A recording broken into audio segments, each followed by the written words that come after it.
Welcome to our channel. Today we how to build a student visa application with VisaHQ, quick tutorial step by step clearly. Start by visiting the VisaHQ website.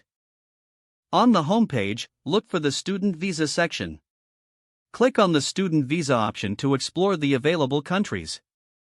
Select the country where you plan to study. Read through the visa requirements for that specific country. Make sure you have all necessary documents ready. Gather your academic acceptance letter. Prepare your passport and any required passport-sized photos. Collect proof of financial support. If necessary, secure an enrollment confirmation from your institution. Complete the online application form carefully. Double-check all personal information for accuracy. Upload the required documents as prompted. Select the correct processing time based on your urgency. Proceed to the payments section to pay the application fee. Review your application before submission to avoid mistakes. Submit the application once you are satisfied with the information provided.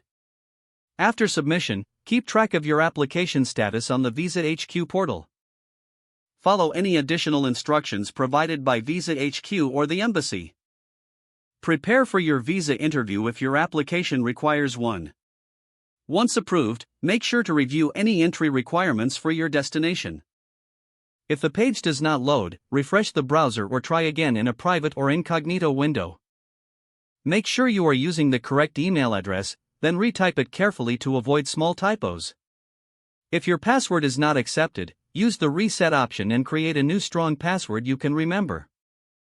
Check your spam folder for verification or security emails, then complete any requested confirmation steps. Enable two-factor authentication if available to improve account security and reduce unauthorized access risk. After signing in, review your profile details so your contact information and settings are accurate and current.